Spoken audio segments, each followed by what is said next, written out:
Podcast. Juntos e misturados. Olha, novamente nós aqui chegando no terceiro episódio deste podcast para falar sobre matemática nos anos iniciais e no ensino fundamental. Um assunto que gera muita polêmica e também muito medo em muitos alunos que estão iniciando a sua vida escolar. E você deve estar perguntando, quem somos nós? Eu sou Débora. Eu sou Caio. E eu sou a Érica Mourão. E onde você pode nos encontrar em nossas redes sociais? Temos o YouTube, Web Pedagogia, e também o Instagram, @webpedagogia_oficial. E lá você pode encontrar diversas publicações, diversas novidades, até mesmo as informações que temos no canal no YouTube. E também temos o Twitter, Web_Pedagogia, o Facebook, Web Pedagogia. E também, se você gostaria de entrar em contato com a Web Pedagogia, temos o e-mail webeducação.fbn@gmail.com. E hoje nós temos uma convidada muito especial, uma pessoa que entende muito dessa área, já tem anos de experiência, a professora Emma Lúcia. Professora, dá um oi para nós aí. Oi, queridos. Boa tarde. Eu sou a professora Emma Lúcia Reis de Moura, da Faculdade Boas Novas, e trabalho com a matemática nos anos iniciais e no ensino fundamental. É um prazer estar com vocês, tá? E para iniciarmos esse podcast, vamos começar com o assunto problemas da base. As maiores dificuldades que os alunos enfrentam durante o ensino da matemática nos anos iniciais. Quando eu estudava, realmente era muito difícil, era o ensino tradicional, que eu, sinceramente, como professora, não acho que foi totalmente errado. Nós não podemos desconsiderar o ensino tradicional, porque eu estou aqui, passei já por vários vestibulares na minha vida, fiz vestibulares em várias instituições, faculdades, e sempre passei pelo ensino tradicional, porque também era mais levado a sério, né? Só que na disciplina de matemática, o que nós vemos que é diferente de hoje em dia, porque na disciplina de matemática, na base, nós não entendíamos a matemática, nós decorávamos a matemática. Então, isso aí é que nos trazia maior medo, porque tinha aquela situação da palmatória, da sabatina. E como eu estou dizendo, eu hoje em dia sei fazer contas e de divisões e de números grandes por causa de ter feito, decorado a tabuada. Só que nós decoramos a tabuada lendo a tabuada, e a nossa professora dizia assim, vocês têm que ler e ouvir. Então, não pode apenas ler a tabuada, você tinha que falar, para que nós vemos que os teóricos dizem, né, que nós temos os sentidos. Então, quando nós líamos e ouvíamos, era mais fácil para decorarmos. Então, é o que eu estou dizendo. Eu não descarto totalmente o ensino tradicional. Eu acho que agora nós precisamos fazer o tradicional com o inovador, que é a escola nova, né? Mas, naquele tempo, nós tínhamos medo de matemática. Eu, pelo menos, tinha um verdadeiro pavor. Tinha uma professora que... Olha, nós, professores, nós marcamos os alunos, tanto pelo bom como pelo ruim, né? Então, quando eu estudava, eu tinha uma professora que ela era muito rígida, mas eu agradeço a Deus pela vida dela, porque pela sua rigidez, hoje em dia eu leio bem, porque ela exigia leitura. E quando nós alfabetizamos, nós não alfabetizamos apenas na ler e escrever, nós alfabetizamos também na matemática, nós alfabetizamos na ciência, nós alfabetizamos em geografia, em história, em todo o tempo nós estamos sendo alfabetizados. É tanto que hoje em dia nós estamos sendo alfabetizados digitalmente, né? Então, a base, ela era difícil, mas eu conheço várias pessoas importantes que, por terem passado por essa base, hoje em dia não tem muita dificuldade com matemática. Mas eu noto que os meus alunos, que agora no ensino superior tem tem até medo. Eu lembro quando eu entrei na sala de aula com metodologia da matemática, algumas alunas falaram: "Ih, professoras, eu corri de outros cursos por causa de matemática. Vim para a pedagogia porque achava que ia ser só aprender a ler e escrever, mas não, a matemática não é esse bicho de 7 cabeças. Hoje em dia a gente sabe que nós precisamos entender a matemática. Quando se entende a matemática, não se tem medo. Você tem medo daquilo que tu entende? Quando você começou nesse podcast, você tinha medo, não é, Caio? Não é, Érica? Foi um desafio, né? Novidade. É isso aí. Tudo que é novo é desafiante e também nos dá medo, não é verdade? Verdade. Um pouco no início. Olha, gente, quando o Caio me convidou para vir com vocês nessa tarde, dar essa entrevista para vocês, eu também fiquei com medo. Nós não deixamos. Oh, meu Deus! Quando nós não deixamos de ser seres humanos quando viramos professores, né? E então tudo aquilo que é novo nos traz medo, nos traz desafios, mas aí vale de mim. Se eu quisesse dizer que não ia fazer, eu poderia ter feito, mas eu digo, é um desafio, eu vou vencer esse desafio. E eu estou amando estar aqui com vocês, viu? Oh, que bom. Parabéns para vocês. E os próprios desafios fazem com que a gente evolua, né? Como pessoa e como profissional. Cresce. Porque o desafio, a gente sempre tem que estar se desafiando nós mesmos. Porque se a gente parar de treinar, a gente fica para trás, né? Em todos os sentidos da vida. E então, isso aí traz crescimento, né, Caio? Crescimento. Então, então o que acontece? Muitos alunos diziam que tinham medo, mas o dia mais importante assim desse período foi no dia em que eu passei um filme aí na sala de aula e era sobre a história dos números. Um documentáriozinho, né? E era tão bem explicado a história dos números que depois de todo o documentário acabar, a própria aluna que estava com medo disse para mim assim: olha, professora, agora eu tirei o medo da matemática, agora eu entendi o que é matemática. Isso é a melhor coisa para um professor, quando ele ouve que o aluno está entendendo aquilo que ele quer passar para ele, né? Então, quer dizer, a base foi difícil, mas não foi impossível e me trouxe até aqui. E aqui eu tenho tido muitos desafios, mas graças a Deus tenho vencido por causa que eu tive essa boa base. E hoje em dia, como é essa base? Eu vejo com os meus filhos, meus filhos foram o intermediário entre o ensino tradicional e o ensino hoje, que é mais socioconstrutivismo, construtivismo. Então, meus filhos foram esse meio intermediário, né? Então, já foi bem melhor para eles, mas ainda sofreram muito por causa da base de bolo, de palmatória, de puxar a orelha, porque tinha professores que puxavam a orelha. Então, e agora eu vejo meus netos que já são bem mais fácil para eles, porque eles agora já entendem a matemática. É aquela coisa, a criança, quando ela nasce, ela já nasce num mundo cheio de matemática, não é verdade? Quando ela nasce, ela já é pesada, ela já é medida, ela já tem hora para... É verdade, ela tem hora já para ser amamentada, trocar fralda. Tudo isso nos fala sobre matemática, né? As crianças... A matemática está presente no nosso dia a dia, né? Desde que a gente cresce. Isso. Então, desde o nascimento, toda criança está imersa no universo, né? Que os conhecimentos matemáticos são parte integrantes.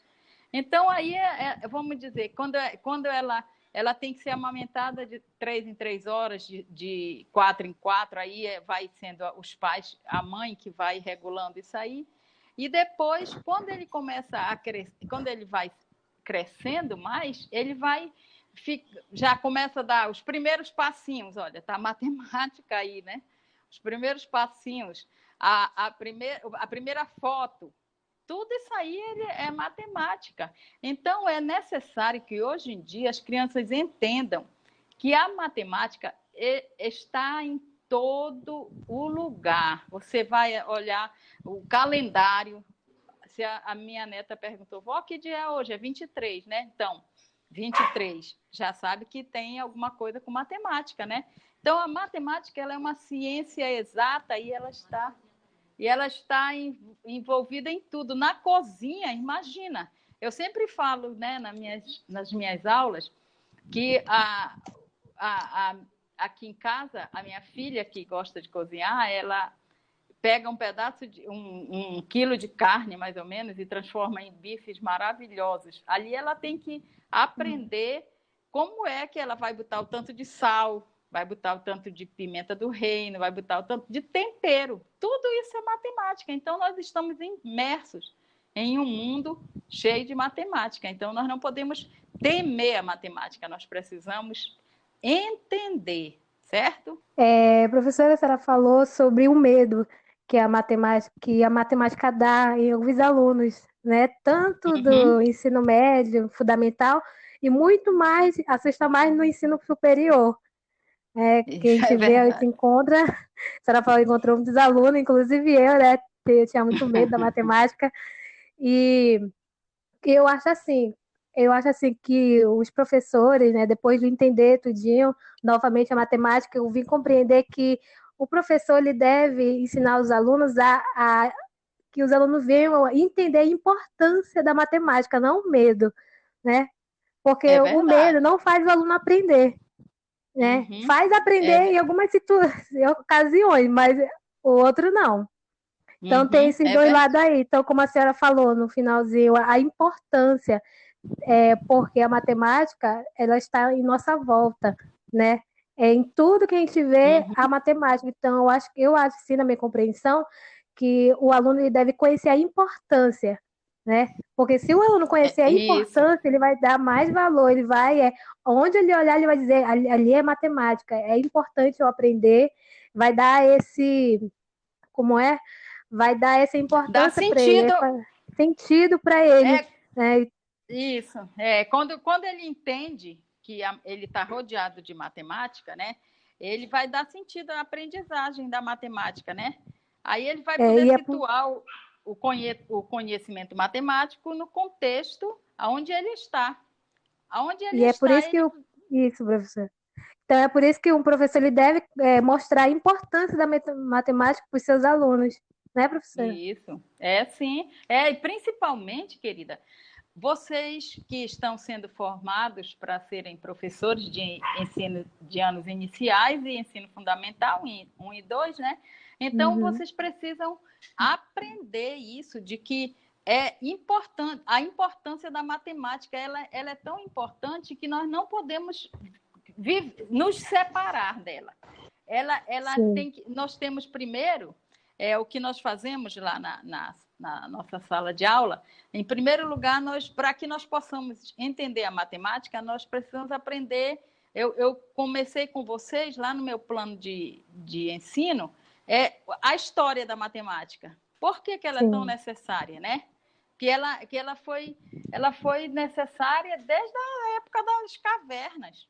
No tempo das cavernas já existia a matemática, eles precisavam contar alguma coisa, se eles precisassem contar, eles contavam através de pedrinhas, né? E através de bolinhas, de riscos em ossos. Então, tudo isso você vai vendo que o quanto é importante, porque nós não podemos fazer um bom ensino de língua portuguesa se nós não tivermos também a matemática. Porque até na página do livro, quando você vai ensinar língua portuguesa, você diz, abra seu livro aí na página 5.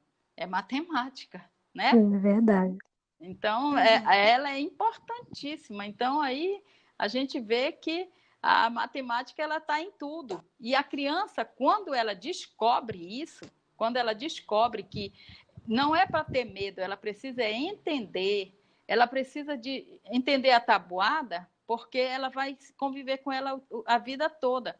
Até mesmo, nem sempre a gente tem uma calculadora por perto. Hoje em dia é muito fácil, porque tem até no celular, né, a calculadora. Mas é muito bom que a gente saiba a tabuada e entenda a tabuada. E também tem uma coisa, eu acho que a tabuada a gente não deve só entender, a gente tem que decorar. Tem certas coisas que é como eu estou dizendo, o ensino tradicional ele não foi de todo ruim, porque tem muitas coisas que a gente precisa decorar, não é verdade? Até lá na aula de história, quando a gente precisa decorar 21 de abril, foi anteontem, não foi? 21 de abril, então é um número, mas ele foi feriado, por que ele foi feriado? Tiradentes. Dia de Tiradentes, então isso é história, né? Olha só como a matemática está ligada a tudo. Então, é necessário que a criança saiba, porque eu sempre conto a experiência de um dos meus filhos, que ele foi bem alfabetizado, e quando ele chegou no terceiro ano, na terceira série, né, que naquele tempo era série, agora é ano, então aí ele foi aprender, ele mudou de professor e a professora exigiu muito que ele decorasse a tabuada e ele ficou com ódio de matemática. Mas ficou com tanta raiva, ele tinha pavor, ele quase que reprova na terceira série, foi uma dificuldade para ele passar. E depois foi sendo levado, até que no quinto ano, mais ou menos, o mais velho precisou mudar de escola, e aí os três mudaram juntos para outra escola. E nessa escola que ele foi estudar, ele sempre gostou muito de jogo de futebol. Sempre gostou, ele gostava muito de jogar futebol. E aí o técnico do time de futebol da escola era o professor de matemática dele. Olha, esse professor de matemática conquistou esse meu filho para matemática através do jogo, contando, dando exemplos dos jogadores e idades dos jogadores. E ele foi mostrando para ele. Em primeiro lugar, nós pedimos muito a Deus, porque nós não sabíamos mais o que fazer para que ele gostasse de matemática. Aí Deus permitiu que esse técnico fosse o professor dele. Então, ele conquistou tanto esse meu filho para matemática que, quando ele terminou o ensino médio, ele foi fazer economia. E ele é economista. Imagina, trabalha com matemática, né? Totalmente. E então, aí agora, ele é isso aí. Enquanto ele não entendeu a matemática, ele tinha pavor da matemática, mas agora, entendendo, ele gostou. Então, é isso que nós temos que fazer com as nossas crianças, né? A gente sabe que criança é meio preguiçosa, não gosta muito de fazer dever, não gosta muito de participar, assim, ele quer mais brincar, e isso é muito bom. Então, na hora da brincadeira, que bom que seria que o professor soubesse e também usasse esse momento do recreio para colocar matemática aí também, né? Vamos ver quantos pães alguém trouxe, quantos trouxeram o lanche hoje? Quando a moça lá da cantina vem na sala, aí pergunta, quem vai precisar de tomar o lanche lá da cantina, né? Comer o lanche da cantina. Aí, se tem 5 ou 6 alunos, eu não sei quantos, mas 30 alunos, 40, 20 trouxe lanche, 20 não trouxe. Então, aí já é matemática. Então, a professora, em todo processo, a professora pode levar para matemática, para história, para geografia, e isso é aprendizado. Isso é aprendizado e eu me encanto. Quando eu falo sobre aprendizado, eu me encanto, sabia? Eu sou, assim, totalmente feliz por ser professora. Ah, que bom, professora. Então, nesse caso, são técnicas, no caso, para ser aplicado dentro da própria metodologia do ensino, né? Hoje mesmo, né, na aula, uma professora contou uma experiência que ela se alegrou pelo fato do ensino infantil. A professora ensinando, né? O que é o círculo, o que é o quadrado, o que é o retângulo. sendo que, como eram crianças de 2 anos, de 1 a 2 anos, vamos dizer assim que ainda são os Isso. bebês. Mas a metodologia que ela usou chamou a atenção, porque nesse período da aula ser online, né, assim, virtual, ela usou a estratégia mesmo assim do lúdico, enfeitou o ambiente e simplesmente cativou a atenção das crianças, da criança, né? E falou: agora é a sua vez, vão atrás de objetos que são redondo, retângulo, quadrado. A empolgação, a satisfação que a nossa professora contou, vendo que aquelas crianças, assim, né, iam e corriam logo, sabe, atrás de algo redondo, de um As objeto. formas geométricas, pegaram né? Prato, pegaram um espelho, isso, pegaram tudo que é objeto para mostrar, né, que eles entenderam. Aí agora eu pensei assim, nossa, vamos dizer assim, bebês, mas que hoje em dia esses bebês já são bem entendidos, né? Eles são bem espertos. Então, a senhora contou alguma das suas experiências, né, com seu filho e outras, mas assim, hoje no nosso dia assim atual, com esse mundo da tecnologia, de diversas informações, qual orientação a senhora passaria para, vamos dizer assim, futuros pedagogos, para os futuros professores, que somos nós, que poderemos assim utilizar metodologia para cativar esse âmbito infantil? No caso, com certeza eu terei experiência, né, de trabalhar, como eu digo que são os bebês, mas eles é um desafio, né? É um grande em primeiro desafio. lugar, o que eu posso dizer para você você viu aí, até você me deu um exemplo assim maravilhoso de uma professora de bebês, né? Quer dizer, por menor que a criança seja, eu não digo lá na creche ainda, porque a que fica na creche, a professora que fica na creche, mas é cuidar, é mais cuidar, porque é assim que começou a creche, né? Era para cuidar no tempo da Revolução Industrial. Então, as mulheres foram para o mercado de trabalho, então aí foi necessário que se criasse creches para ficar e cuidar dos filhos dessas industriárias, né? Então, na creche, é mais cuidado mesmo. Eu participei já de uma creche onde ali mais era cuidado, era a hora do banho, era a hora da mamada, ou então a hora do lanche. As brincadeiras deles eram bem lúdicas, mas mesmo para distraí-los, porque eles tinham a hora do sono, aí dormiam a tarde quase toda, então isso é creche, né? Mas a partir da hora em que eles já estão nessa fase, como você falou, 2 anos, né? Eles ainda não estão de posse do signo linguístico. E então eles precisam realmente de terem entendimento através do lúdico já com o concreto. Olha o que você falou. A professora pegou pratos, formas geométricas, né? Alguma coisa tipo um triângulo, um retângulo, um quadrado, um círculo. E aí vai, aqui, vamos lá, buscar vermelho. Ela pode aprender as cores, né? Pode aprender as cores. Eu estava assistindo um vídeo um dia desse, uma moça fazendo ela mesma criou uma história onde ela fez uma garrafa PET ser uma arara. E aquela arara, ela ia vestir a roupa para passear, a arara que queria passear. Então, essa arara, ela queria vestir o verde, não, mas o verde ficava parecido com a floresta. Então, isso aí ela já estava ensinando a cor para a criança. E isso é uma metodologia maravilhosa, né? Você não precisa imitar a arara. Você vai imitar até o cachorro, né? O cachorro. Aí você diz que o cachorro vai vestir um jalequinho azul, mas aí vai ficar parecido com o outro que vai passear, né? E tal.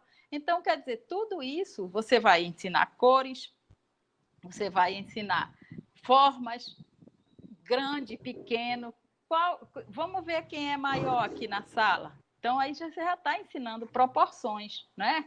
Então, isso aí já é fantástico, tá vendo? E aí, depois, quando ele já está de posse, até então ele precisa de algo concreto, porque ele ainda não está maduro para ir para o abstrato. Então, depois que ele tem a posse já de signo linguístico, já sabe ler e escrever, aí já é mais fácil, mas mesmo assim ele ainda precisa do concreto. Em todo tempo ele vai precisar, porque ele precisa do livro didático, né? O livro didático já vem assim com muitas coisas boas para se fazer,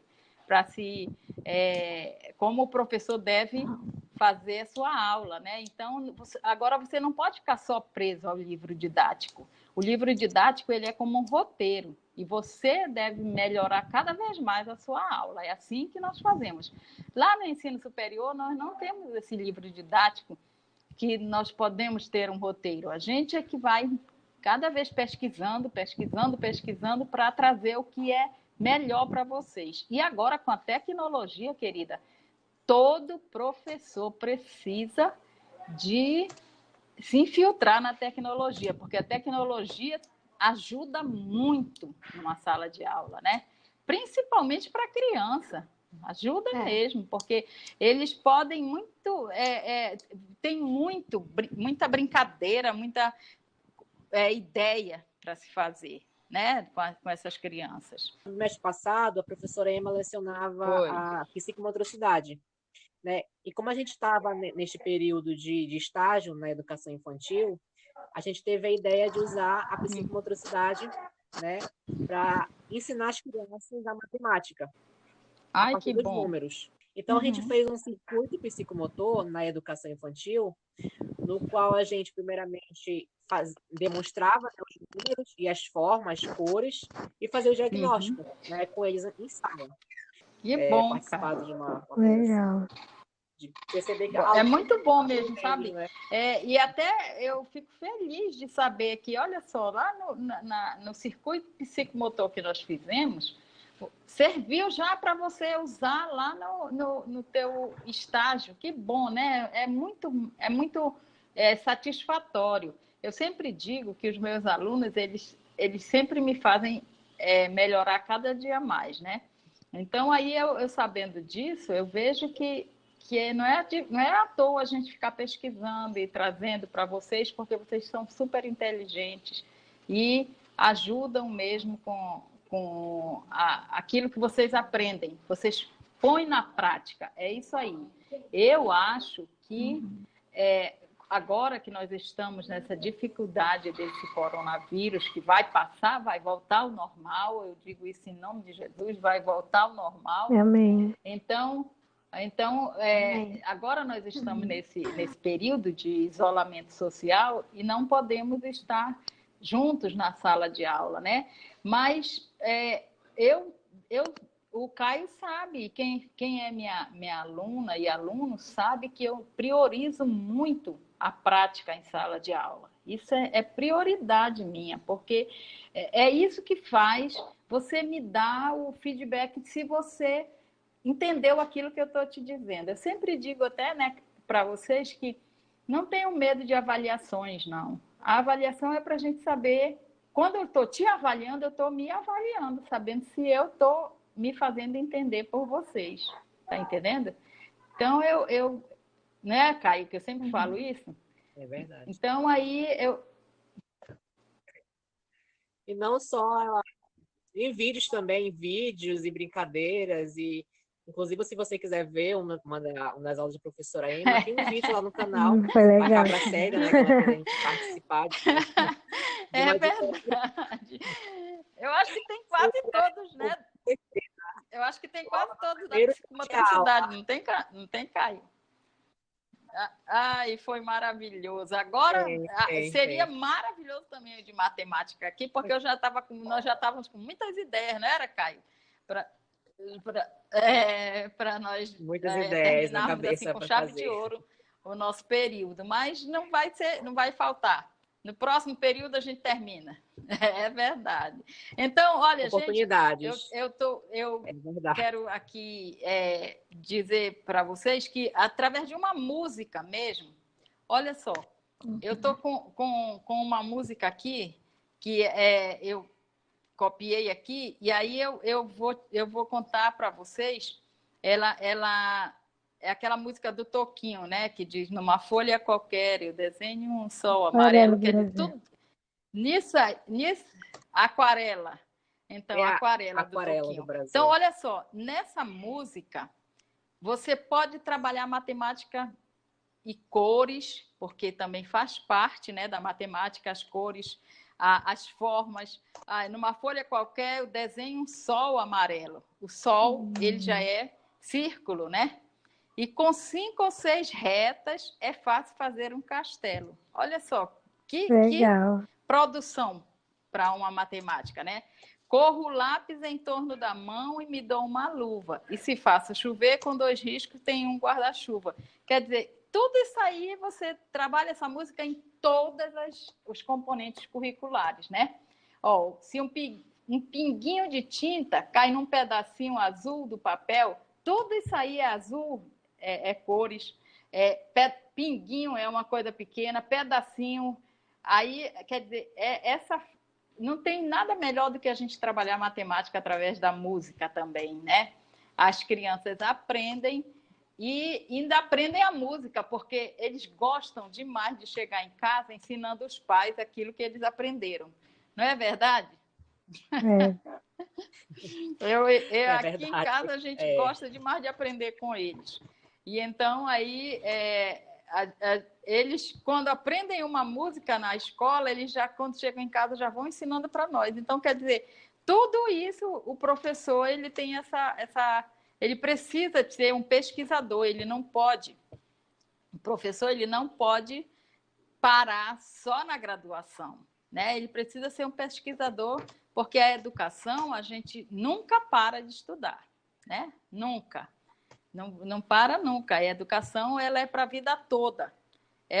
A cada dia é descoberto algum teórico, alguém que descobriu alguma coisa, ou até mesmo nós podemos descobrir alguma coisa e fazermos, e ali ensinar para os outros que deve haver dentro de uma escola.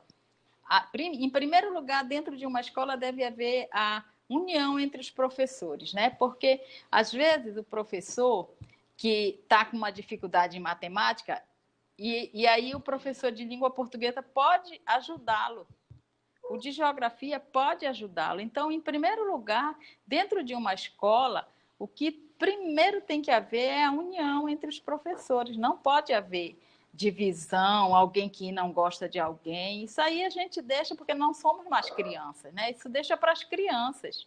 Né? Verdade. As crianças é que ainda têm direito a isso. Eu não gosto de fulano, faz beicinho porque não gosta e tal. Mas nós que somos adultos precisamos saber que cada um de nós tem a sua maneira de ser, respeitar, né? A maneira, ter ética. Então, o professor ele precisa ter ética de saber que nem todos pensam como ele, e isso é tão bom. Imagina se todos nós pensássemos iguais, como seria chato, né? Então, é bom que a gente pense diferente. E para finalizar, a gente gostaria que a senhora desse uma dica para os nossos ouvintes de um filme, de uma série que a gente possa assistir durante essa quarentena. Caio, você aliviar o estresse. De filme. E o filme de matemática que eu passei essa semana para vocês, O Homem que Viu o Infinito, é maravilhoso. Quebrando a Banca também, ele é maravilhoso sobre matemática. É bom que vocês assistam esses filmes aí, porque como nós estamos falando de matemática, se fosse outra disciplina, eu teria outros filmes, mas como de matemática, eu gostaria que vocês assistissem esse, tá? O Homem que Viu o Infinito e o Quebrando a Banca. São filmes excelentes. Até mesmo para que você possa entender a dificuldade de certas pessoas, mas como elas superaram as dificuldades, né? Então, nós vamos superar também. Tá certo? É verdade. E é isso, pessoal. Estamos finalizando mais um episódio deste podcast. E esperamos que vocês enviem suas perguntas para a professora Emma, que possivelmente mais à frente ela retorne aqui em um novo assunto, sim. em uma nova metodologia, né, professora? E é isso, Tá. pessoal. Até o Tchau, próximo queridos. episódio. Deus Tchau. abençoe. Tchau.